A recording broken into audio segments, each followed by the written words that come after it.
Hello বন্ধুরা, আজকের mock টেস্টের দেখো 5টা প্রশ্ন। যার প্রথম প্রশ্ন, what is the ratio of the mean proportional of 1.21 and 0.09 with the mean proportional of 0.16 and 0.36? কিছু না, আমাকে প্রথম একটা কন্ডিশন দিয়েছে তার মিন প্রপোর্শনাল, এবং সেকেন্ড একটা কন্ডিশন দিয়েছে সেই কন্ডিশনে মিন প্রপোর্শনাল দুটো রেশিও বের করতে বলেছে, ব্যাস। তো দেখো, অ্যাকচুয়ালি আমাদের যদি দুটো সংখ্যা দেওয়া থাকে এ এবং বি, এ বি যদি মিন প্রপোর্শনাল বের করতে বলে না, তাহলে অ্যাকচুয়ালি সেই এক্সটাকে যদি আমরা মিন প্রপোর্শনাল ধরি, তাহলে x equals to root over a b হয়। বুঝতে পারলাম? অর্থাৎ যদি মিন প্রপোর্শনাল আমরা এক্স ডিনোট করি, তো সেই মিন প্রপোর্শনালটা বা মিন প্রপোর্শনটা কী হবে? অ্যাকচুয়ালি এ ইকালস টু, যদি এ বি দুটো সংখ্যা দেওয়া থাকে তার যদি মিন প্রপোর্শন বের করতে বলে, তাহলে x equals to root over a b. ঠিক আছে, বুঝতে পারলাম? এরপর দেখো, আমাকে দেওয়া হয়েছে 1.21 আর 0.09, তাহলে এইটার যদি মিন প্রপোর্শন আমি x1 ধরি, তাহলে রুট ওভার কী হবে? 1.21 ইন্টু 0.09। যদি আমি সংখ্যা দুটোকে এ বি ধরি, তাহলে x equals to root over a b পেয়েছি, তাহলে x1 equals to root over a1 b1 একইভাবে হবে। ঠিক আছে, তাহলে x1 ইকুয়ালস টু কী হবে? এটা বাইরে বার হলে 1.1 হবে, আর এই 0.09টা বাইরে বার হলে 0.3 হবে। ঠিক আছে, 0.3। ঠিক আছে, তাহলে x1টা কত বার হলো? 1.1 ইন্টু 0.3 অর্থাৎ 0.33। এটা কিন্তু একটা কন্ডিশনে আমার মিন প্রপোর্শন বেরিয়ে গেছে। সেকেন্ড কন্ডিশন কি বলেছে? আরও দুটো সংখ্যা দেওয়া হচ্ছে 0.16 এবং 0.36। যদি এগুলোকে এ টু বি টু ধরি, তাহলে মিন প্রপোর্শনটা x2 হবে। সে x2 ইকুয়ালস টু কী হবে? রুট ওভার এ টু ইন্টু বি টু অর্থাৎ 0.16 ইন্টু 0.36। তাহলে 0.16-এর জন্য 0.4 বাইরে বার হবে, 0.36-এর জন্য 0.6 বা 0.4, আর এটা 0.6 বাইরে বার হবে। ঠিক আছে, তাহলে 24 মানে 0.24। ঠিক আছে, বোঝাতে পারলাম? তাহলে প্রথম কন্ডিশনের যেটা mean proportion x1 equals to 0.33, second কন্ডিশনের mean proportion x2 equals to 0.24। তাহলে এই দুটো রেশিও বলেছে, অর্থাৎ আমাকে কি বলেছে? x1 রেশিও x2 বলেছে, আর কিচ্ছু না। ঠিক আছে, ইকুয়ালস টু কী হবে না? 0.33 রেশিও 0.24, অর্থাৎ 0.33 রেশিও 0.24। তাহলে যে দশমিকগুলো দুটোর থেকেই উঠে যাবে, দুটোর পর পর, তাহলে একইভাবে উঠে যাবে। এরপর যদি আমরা দেখো 3 দ্বারা আমরা ভাগ করি, তাহলে 3 11 রেশিও 3 8, তাহলে এই অ্যান্সারটা কত হয়ে যাবে? 11 রেশিও 8। এটা আমাদের রিকোয়ার্ড অ্যান্সার। ঠিক আছে, কোনো অসুবিধা হয় না। এই জায়গাটা যদি বুঝতে পারো কোনো অসুবিধা হবে না। যদি একটা সংখ্যা এ একটা সংখ্যা বি হয়, তাদের মিন প্রপোর্শন এক্স হয়, তাহলে x1 actually root over a b হয়। আর যদি এটা কেন হয় সেটাও আমি বলে দিচ্ছি, এটা কেন হয়। অ্যাকচুয়ালি এটা হয় কেন না, যদি আমি একটু উপরে, জাস্ট একটু উপরে হালকা করে এখানে বোঝানোর চেষ্টা করি এটা কেন হয়। ঠিক আছে, এটা অ্যাকচুয়ালি হয় কেন না, দেখো, একটা সংখ্যা যদি এ থাকে, অ্যাকচুয়ালি মিন প্রপোর্শনের সংখ্যাটা কী হয়? এক্স রেশিও এক্স হয়। আর সরি, এ রেশিও তো হয় না, actually x equals to x ratio b, এইরকম একটা স্ট্রাকচার হয়। তাহলে a upon x equals to x upon B.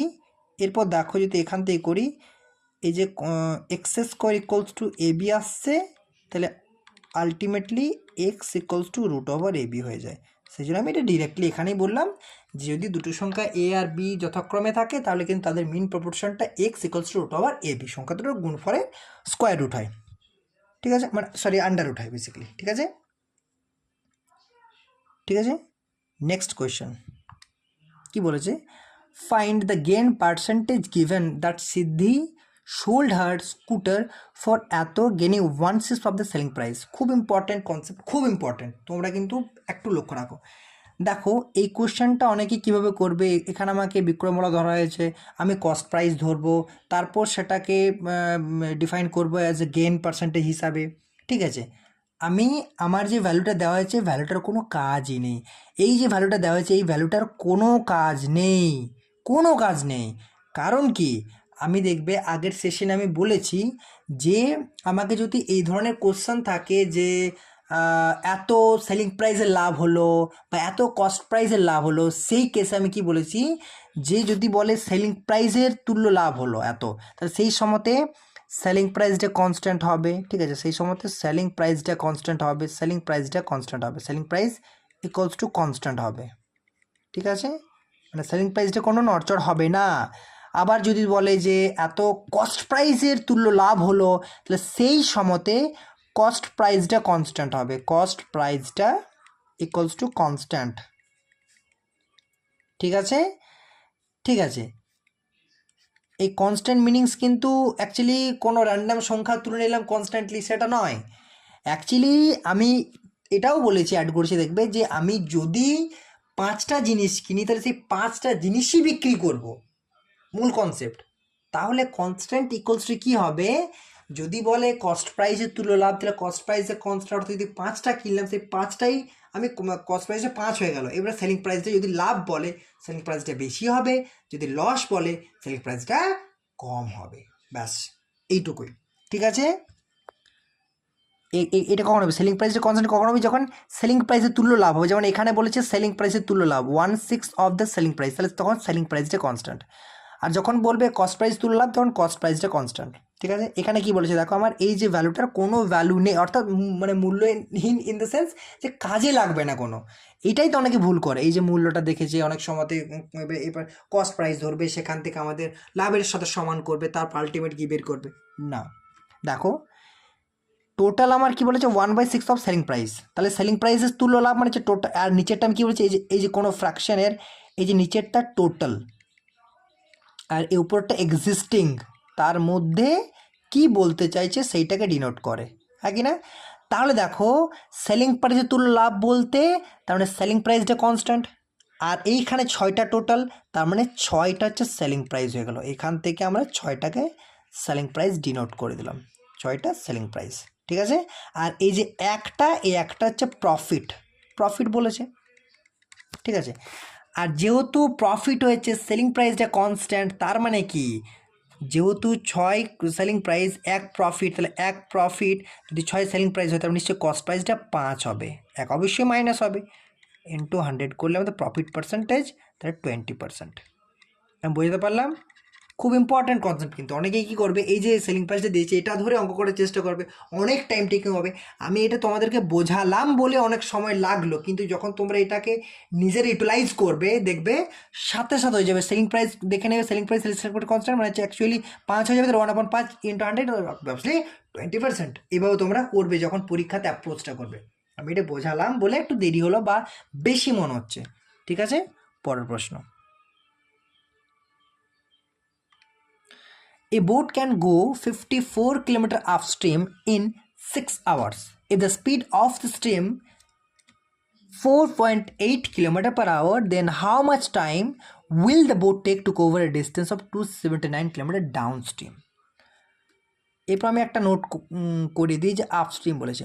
আমরা জানি স্পিড অফ আপস্ট্রিম কী হয়, স্পিড অফ আপস্ট্রিম বা স্পিড ইন আপস্ট্রিম যাই বলো না কেন, আপস্ট্রিমের বেগটা কত অ্যাকচুয়ালি আমাদের স্পিড অফ বোট প্লাস হয়ে যায় speed of current, sorry upstream বলেছে মাইনাস হবে। ঠিক আছে, এটা মাইনাস হবে, এটা মাইনাস হবে, এটা মাইনাস হবে, এটা প্লাস হবে না, এটা হচ্ছে মাইনাস, এটা মাইনাস সাইন হবে স্পিড অফ কারেন্ট। ঠিক আছে, ঠিক আছে, এটা স্পিড অফ কিন্তু আপস্ট্রিমে, অর্থাৎ আপস্ট্রিমে বেগটা। আর যখন আমরা বলবো স্পিড অফ ডাউন স্ট্রিম,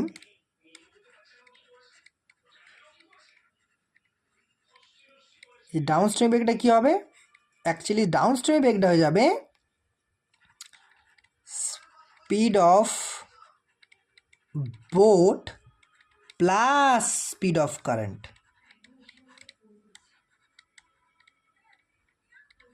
ঠিক আছে, তো যখন আপস্ট্রিম বেগ বলবে তখন আপস্ট্রিম বেগটা speed of boat minus speed of current, অর্থাৎ বোটের স্পিডটা থেকে কারেন্টের স্পিডটা বিয়োগ দেবো। আর যখন আমাদের ডাউন স্ট্রিমে বেগটা বলবে না, তখন কিন্তু আমরা বোটের স্পিডটা থেকে কারেন্টের স্পিডটা প্লাস করব। দেখো কোশ্চেনে কী বলেছে, এখানে কিন্তু আপস্ট্রিমে বেগটা বলা হয়েছে। Actually a boat can go 54 kilometre upstream 6 ঘন্টায় 54 কিলোমিটার আপস্ট্রিমে যেতে পারে। আর আমরা জানি বেগ ইকুয়ালস টু কী হয় না, বেগ equals to distance by time, ঠিক আছে। তাই কী হচ্ছে, বেগ equals to distance by time. তাহলে যদি বেগ equals to distance by time হয়, দেখো এখানে কি বলা হয়েছে, যে আপস্ট্রিম বেগটা আর বেগ equals to distance by time, তাহলে actually speed equals to distance by time, ঠিক আছে। Distance, D for distance by T for সময়। ডিস্টেন্স 54 কিলোমিটার, সময় হচ্ছে 6 ঘন্টা, actually 9 kilometre per hour, 9 kilometre. এটা কিসের বেগ? এটা কিন্তু আমাদের আপস্ট্রিমের বেগ, কারণ কোশ্চেনে বলা হয়েছে আমাকে স্পিড অফ আপস্ট্রিম, এই যে বলা হয়েছে এখানে যে আপস্ট্রিমের বেগটা, এই যে আপস্ট্রিমের বেগটা, তাই না, সরি, এই যে আপস্ট্রিমের বেগটা, তাহলে অ্যাকচুয়ালি এটা স্পিড অফ আপস্ট্রিম, এটা অ্যাকচুয়ালি স্পিড অফ আপস্ট্রিম, এটা অ্যাকচুয়ালি আপস্ট্রিমের বেগ, ঠিক আছে। আর আপস্ট্রিম বেগটা আমরা কি জানি না, speed of boat minus speed of current, ঠিক আছে। তার মানে কি দাঁড়ালো, তার মানে অ্যাকচুয়ালি, আর দেখো আমাদের কারেন্টের স্পিডটা কত বলেছে দেখিনি আমরা, তাহলে একসাথে আমাদের সুবিধা হবে। দেখো অ্যাকচুয়ালি আমাদের স্পিড অফ স্ট্রিম বা কারেন্ট যাই বলো না কেন 4.8 কিলোমিটার পার আওয়ার, ঠিক আছে। তাহলে এখানে দেখো আমাদের আপস্ট্রিম বেগটা কী বলা হয়েছিল, 9 কিলোমিটার পার আওয়ার। তাহলে এই যে স্পিড অফ আপস্ট্রিম কী হয় না, স্পিড অফ আপস্ট্রিম কী হয়, আমাদের স্পিড অফ বোট, যেটা speed of boat minus speed of stream, তাই না। তাহলে আপস্ট্রিমের বেগটা কত, 9 kilometre per hour equals to speed of boat কত আমরা জানি না, তাহলে এটা আমরা বোটের স্পিডটা বি ডিনোট করলাম, মাইনাস 4.8 স্পিড অফ কারেন্ট, তাহলে অ্যাকচুয়ালি বোটের স্পিডে দেখো 13.8 বার হলো। এবারে এই জায়গাগুলো দেখো তোমাদের মনে হবে এই জায়গাগুলো আমি অনেকটা কমপ্লিট করছি, কিন্তু না, তোমাদেরকে বোঝানোর সুবিধার জন্য আমি কিন্তু স্টেপ বাই স্টেপ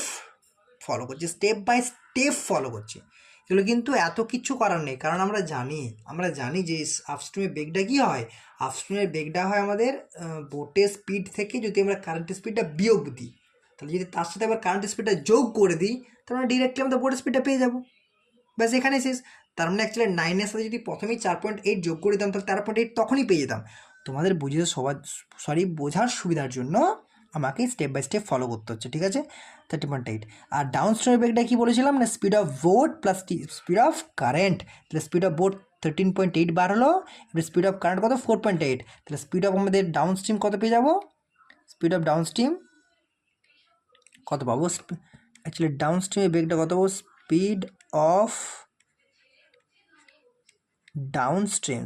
ডাউনস্ট্রিম যদি বলি আমরা, স্পিড অফ ডাউনস্ট্রিম না 13.8 প্লাস 4.8, ঠিক আছে, মানে 18.6 কিলোমিটার পার আওয়ার, তাই না। এটা আমরা স্পিড অফ ডাউনস্ট্রিম পেয়ে গেলাম। এরপর আমাকে বলেছে ডাউনস্ট্রিমে একটা ডিস্টেন্স বলেছে, সেই ডিস্টেন্সে কত সময়, তার ডাউনস্ট্রিমের বেগ পেয়ে গেছি, ডাউনস্ট্রিমের আমাকে ডিস্টেন্স দিয়েছি 279 কিলোমিটার, তাহলে ডাউনস্ট্রিমে যেহেতু আমরা বেগ পেয়ে গেছি, ডিস্টেন্স পেয়ে গেছি, টাইমটা কত লাগবে, সাথে পেয়ে যাব।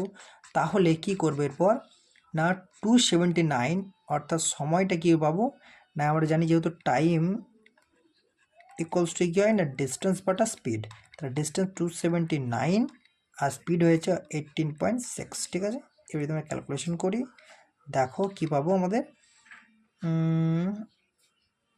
যদি আমরা 3 দিয়ে ক্যালকুলেট, 3 9 27, 0 3 3 6 3 2, ঠিক আছে। এরপর দেখো এটা পয়েন্ট আছে কিন্তু অলরেডি একটা, ঠিক আছে। এরপর দেখো যদি আবার 28 283, তাই না, বা যদি এই দশমিকটা তুলে শূন্যটা লাগিয়ে দিই তাহলে কী হবে, এবার দেখো 31 3 হয়, তাই না, 31, কিছুটা ভুল বললাম কি, সরি 3 9 এই জিরোটা হবে না, জিরোটা হবে না, এই শূন্যটা হবে না, অর্থাৎ এই শূন্যটা হবে না, অ্যাকচুয়ালি এটা হবে কত, যদি আমরা 3 দিয়ে কাটার চেষ্টা করি, 3 9 27, 3 3 9, 3 6 18, 3 দুগুণে 6, এই দশমিকটার জন্য একটা শূন্য পড়ে যাবে, ঠিক আছে। 62 কত হবে 15, তাই না? তাহলে 62 8 ইকুয়ালস টু 15 হয়ে যাবে। তারপর 15 ঘন্টা, অবভিয়াসলি 15 আওয়ার্স, ঠিক আছে। তাহলে রিকোয়ার্ড অ্যান্সার কত 15 আওয়ার্স বা 15 ঘন্টা, ঠিক আছে। পরের প্রশ্ন, নমন বট few apples for 720 from a shop.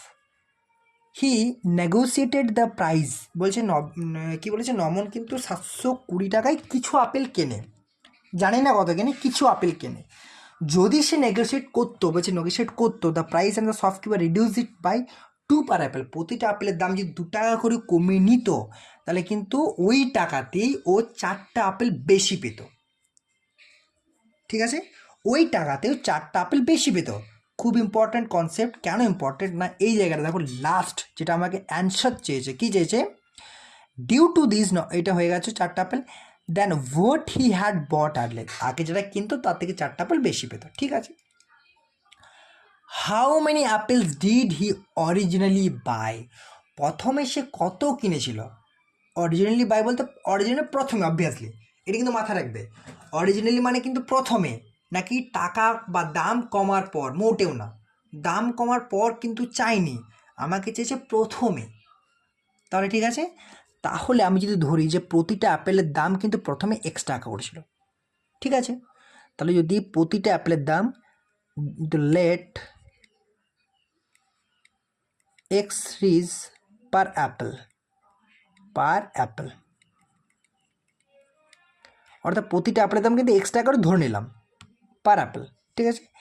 তাহলে 720 টাকায় আমার হচ্ছে পরে বেশি কেনা যায় 2 টাকা করে যদি পার দামে কমে, তাহলে 720 টাকায় যদি আমার প্রতি আপেলের দাম 2 টাকা করে কমে, তাহলে আগে যেটা কিনতে পারতাম, আগে আমি কিনতে পারতাম 720 টাকায়, এই যে X টাকা করে প্রতিটা আপেলের দাম, তাহলে এতটা আপেল, আমি আবার বলছি প্রতিটা আপেলের দাম X টাকা, তাহলে আগে প্রথমে যদি আমি কিনতাম 720 টাকায়, তাহলে 720 বাই X, প্রতিটা আপেলের দাম X টাকা, 720 টাকা আছে, তাহলে 720 বাই X, এটা প্রতিটা এত সংখ্যক আপেল পেলাম। যদি প্রতিটা আপেলের দাম 2 টাকা করে কম হয়, তাহলে আগে X টাকা ছিল, এখন X মাইনাস 2 টাকা, আমার টাকা তো একই কনস্ট্যান্ট 720 টাকা আছে, তাহলে 720 টাকায় কটা আপেল পাবো, 720 বাই X মাইনাস 2, 4টা আপেল বেশি পাবো, তাহলে সে ডিফারেন্সটা কত হবে 4 হয়ে যাবে। এরপর ক্যালকুলেশন করো, 720 যদি আমরা কমন নিন উপর থেকে, এখানে পাচ্ছি 1 by X minus 2 minus 1 by X equals to 4, তাহলে 720 এটা হয়ে যাবে কত, X minus X plus 2 by X into X minus 2 equals to 4, ঠিক আছে। তাহলে X ক্যান্সেল আউট হয়ে যাচ্ছে, অর্থাৎ 720 ইন্টু 2, এইটা এই যে 4 ইন্টু X মাইনাস 2, এটা হয়ে যাচ্ছে, ঠিক আছে। এরপর দেখো যদি 4 দিয়ে ক্যান্সেল আউট করি, তাহলে অ্যাকচুয়ালি 4 দ্বারা ক্যান্সেল আউট করলে কত হয়, এই 2 কাটবে, অ্যাকচুয়ালি এখান থেকে কত 360 হয়ে যাবে, ডিরেক্টলি করে দিলাম আমি, সমান X ইন্টু X মাইনাস 2। এরপর দেখো এখান থেকে আমরা কিন্তু হেডেল ফ্যাক্টর করতে পারি, বা বজ্রগুণন যেখানে বলা হয়, ঠিক আছে, বা ল্যাঞ্জামোড়া গুণ যাই বলো না কেন তোমরা, করতে পারি। তাহলে কিন্তু সেখান থেকে এক্সের মান পেয়ে যাবো আমরা। অর্থাৎ যদি আমি এটা বিল্ড করি, দেখো এটা বিল্ড করলে কী হবে না, actually x² minus 2x equals to 360, তাহলে কিন্তু এখান থেকে x² minus 2x minus 360 equals two 0, ঠিক আছে। এরপর দেখো অ্যাকচুয়ালি আমরা এই 360 ফ্যাক্টরাইজ যদি করি, যদি 360 যদি ফ্যাক্টরাইজ করি, 360 যদি ফ্যাক্টরাইজ করি কত হবে, 360 ফ্যাক্টরাইজ করলে কত হবে না, x² এটা হবে মাইনাস 20x প্লাস 18, 18 360 হবে, ঠিক আছে। 18 ফ্যাক্টরাইজ করলে এটা হচ্ছে মাইনাস 360, ঠিক আছে, এটা 0 হয়ে যাবে। যদি x কমন নিই, x মাইনাস 20 প্লাস যদি 18 কমন নিই, সরি এটা 18x হয়ে যাবে, আর 18x হয়ে যাবে, তাহলে x মাইনাস 20, ঠিক আছে। তাহলে x মাইনাস 20 একটা হবে, আর x প্লাস x প্লাস 18, তাই না, x প্লাস 18, ঠিক আছে। তাহলে অ্যাকচুয়ালি x মাইনাস 20 মানে এটা সমান 0 বলা আছে, তাই না, এটা সমান 0 বলা হয়েছে, তাহলে x minus 20 equals to 0, x plus 18 equals to 0, ঠিক আছে। এরপর কি হবে না ফ্যাক্টরাইজ করছি, তাই না, আমি পরেরটা বলছি। তাহলে এখান থেকে পাচ্ছি আমরা এক্স সমান 20, এখান থেকে পাচ্ছি এক্স ইকুয়ালস টু -18, যেটা হবে না কারণ মূল্য কখনোই ঋণাত্মক হতে পারে না। তাহলে এক্স সমান 20 এটা আমাদের হয়ে গেল। এবারে এটা অ্যান্সার নয়, এটা কি প্রতিটা দাম ছিল কত 20 টাকা, প্রতিটা দাম ছিল কিন্তু 20 টাকা, ঠিক আছে, প্রতিটার দাম ছিল 20 টাকা। তাহলে 720 টাকায় আমি কটা আপেল কিনতে পারো, প্রতিটা আপেলের দাম 20 টাকা, 720 টাকায় এতটা আপেল কিনতে, অর্থাৎ 36টা আপেল আমি কিনতে পারবো, 36টি অ্যাপেল আমি কিনতে পারবো, ঠিক আছে, 36টি অ্যাপেল, 36 অ্যাপেলস আমি কিনতে পারবো 720 টাকায়। এরপর দেখো আমি কি বললাম যে এটা আরও একভাবে করা যেত। দেখো এবারে এই রেফ্যাক্টরাইজ করলাম, সময় লাগলো, কিন্তু যদি আমরা এইখানে এই জায়গাটা ভালো করে নোট করো, এই জায়গাতে যে 360 equals to x into x minus two, অর্থাৎ লেফট হ্যান্ড সাইডে 360, রাইট হ্যান্ড সাইডে x into x minus two denote করা আছে। এরপর দেখো 360-এর ফ্যাক্টর কী হয় 20 18, এবং 20 18 ডিফারেন্সটা কত 2, হ্যাঁ হ্যাঁ কি না, 20 18 ডিফারেন্স কত 2। তাহলে যদি আমরা এখানেই ডিনোট করতাম, যদি আমি এটা একটু মুছি, দেখো আমি এটা আশা করি তোমাদের বুঝতে পেরেছো, যদি আমি একটু এটা ইরেজ করি, তো ঠিক আছে, যদি আমি এটাকে ফ্যাক্টরাইজ করে দিতাম এইখানেই, অর্থাৎ 20 ইন্টু 18 করতাম, x into x minus two হয়ে যেত, তাহলে এখান থেকে তোমরা ডিরেক্টলি বুঝতে পারছো যে এক্সের ভ্যালুটা কিন্তু 20 হবে। যদি আর একটু বুঝতে অসুবিধা আমি আরও একটু সিম্পলিফাই করে দিচ্ছি, 18টাকে আমি 20 মাইনাস টু লিখতে পারি, x into x minus two. এরপর দেখো লেফট হ্যান্ড সাইড আর রাইট হ্যান্ড সাইড ইকুয়াল হয়ে গেছে, মানে কীরকম ইকুয়াল না, এক্সের মানটা যদি 20 ধরি তাহলে এক্স মাইনাস টু এর মানটা অবভিয়াসলি 18 আসবে, একই ব্যাপার। তাহলে দেখো এখান থেকে অ্যাকচুয়ালি আলটিমেট এক্স মান 20 বেরিয়ে গেল, ঠিক আছে। তাহলে এতটা ফ্যাক্টর করার দরকার থাকতো না, বা অনেকেই যারা পারবে তারা কিন্তু এই যে মাঝের স্টেপটা এটাতেও করবে না, 20 ইন্টু 18 শেষ, তাহলে অ্যাকচুয়ালি এক্স মানটা 20, তা 720/20 36টা আপেল অরিজিনালি কিন্তু, অর্থাৎ প্রথমে। তারপর যদি আমাকে বলতো যে রিডাকশন হওয়ার পর প্রাইজেস, অর্থাৎ মূল্যের যে খামতি কম হলো, খামতি বলাটা ভুল, কম হলো, সেটার পর কত, মানে 2 টাকা করে কমলে তাহলে 18 টাকা হলো, তারপর কিন্তু 40টা কিনতে হবে, কিন্তু সেটা অ্যান্সার চাইনি, অ্যান্সার হচ্ছে অরিজিনালি। এখানে অনেকেরই ভুল হয়, এই জায়গাটা বারবার বলছে অরিজিনালি বলতে প্রথমে কিন্তু, অর্থাৎ দাম কমার আগে, তা 720/20 অর্থাৎ 36টা আপনি কিনতে পারতো, ঠিক আছে। নেক্সট কোয়েশ্চেন দেখো কি বলছে, সার্টেন সাম অ্যামাউন্টস টু এত ইন 4 ইয়ার্স অ্যান্ড টু এত ইন 7.5 বা 7.5 years at the same rate of interest per annum at simple interest, the sum and the rate of interest respectively. আমাকে চেয়েছে কি না সিম্পল ইন্টারেস্টে আমার 4 বছরে একটা টাকা এত হয়, 7.5 বছরে এত হয়, আর জানি আমরা সিম্পল ইন্টারেস্টে কিন্তু রেট অফ ইন্টারেস্টটা বছর সেম থাকে, কনস্ট্যান্ট থাকে, চেঞ্জ হয় না। আর আমাদের যে কম্পাউন্ড ইন্টারেস্টে কী হয় না, আমরা একটা যে ধর্ম রয়েছে সুদের উপর সুদ নিই, তার জন্য রেট অফ ইন্টারেস্টটা কিন্তু অ্যাকচুয়ালি কনস্ট্যান্ট থাকলে অ্যাকচুয়ালি ফ্লাকচুয়েট হয় বছরের পর বছর, ঠিক আছে, হিসাবে, ঠিক আছে। আমরা হয়তো দেখি যে 20%টা 20%ই থাকবে, সেটা ঠিক, কিন্তু আমার তো সুদের উপর সুদ নিতে হয় না, সেই ইয়েতে অ্যাকচুয়ালি আলটিমেট সুদটা বেড়ে, মানে সুদের হারটা অ্যাকচুয়ালি বেড়ে যায়। যাই হোক সেটা নয়, আমাকে বলেছে সিম্পল ইন্টারেস্ট, ঠিক আছে। তো 4 বছরে কি বলেছে সরি 4 বছর বলেছে এই টাকাটা হয়, 7.5 বছরে এই টাকাটা হয়। তো অ্যাকচুয়ালি দুটো যদি ডিফারেন্স করি, 4 বছরে 7.5 বছর 3.5 বছর, অর্থাৎ 3.5 ইয়ার্স। এই 3.5 ইয়ার্সে কত হচ্ছে না, 3.5 ইয়ার্সে টাকাটা কত হচ্ছে না 12,320, 10-এ 164 যদি হয়, তাহলে অ্যাকচুয়ালি 2,156 বলতে পারি আমরা, 2,156 টাকা, ঠিক আছে। 2,100 অর্থাৎ 3.5 বছরে এই টাকাটা হচ্ছে। 4 বছর যদি এত হয়, 7.5 বছর যদি এত হয়, তার ডিফারেন্সটা 3.5 বছর, 3.5 বছরে এত হচ্ছে টাকাটা, ঠিক আছে। এবারে 3.5 বছর এত হচ্ছে, বা 3.5টাকে আমি 7/2 লিখতে পারি, তার মানে 7/2 7/2 ইয়ার্স এ টাকাটা হচ্ছে 2156 রুপিস। তাহলে 1 বছরে বা 1 ইয়ারে কত হচ্ছে 2156 বাই 7.5, মানে অ্যাকচুয়ালি উপরে 2 নিচে 7, ঠিক আছে। কত হচ্ছে 7 3 21 7 8 56 300 টাকা। তাহলে 1 বছরে কিন্তু টাকাটা আমার হয়ে গেল 616, ঠিক আছে? 1 বছরে 616, 1 ইয়ারে যে টাকাটা আমার দাঁড়িয়ে গেল সেটা কত দাঁড়িয়ে গেল? 616 টাকা 1 বছরে। এরপর দেখো আমাকে কী বের করতে হবে? আমাকে রেট অফ ইন্টারেস্ট বের করতে হবে এবং কি বলেছে অ্যামাউন্টটা অর্থাৎ সামটা বের করতে হবে। যদি 1 বছরে 616 হয় তাহলে 4 বছরে কত হচ্ছে টাকাটা? হ্যাঁ, ঠিক আছে না, 1 বছরে 616 সুদ, কিন্তু এটা ইন্টারেস্ট। তাহলে 4 বছর কত হচ্ছে না, অ্যাকচুয়ালি 1 বছর যদি 616 হয় 4 বছরে বা 4 ইয়ার্সে টাকাটা হবে 4 × 616 অর্থাৎ 2464 এত রুপিস, অর্থাৎ 4 বছরে 2464 টাকা হচ্ছে আমার সুদ হিসাবে। তাহলে অ্যাকচুয়ালি টোটাল অ্যামাউন্ট কত হচ্ছে? 10,164 মানে সুদ প্লাস আসল, আর 4 বছরের সুদ 2,464। তাহলে যদি সুদ প্লাস আসল থেকে সুদটা বাদ দিয়ে আসল পেয়ে যাব, ঠিক আছে? তাহলে কত হচ্ছে? 7,700 টাকা, তাই না? অ্যাকচুয়ালি সাম বা প্রিন্সিপাল যদি বলি আমরা, প্রিন্সিপাল যদি বলি, সেই প্রিন্সিপালটা কী পাবো না, amount minus actually amount minus interest, amount থেকে যদি ইন্টারেস্টটা বাদ দিই সে প্রিন্সিপাল পেয়ে যাবো।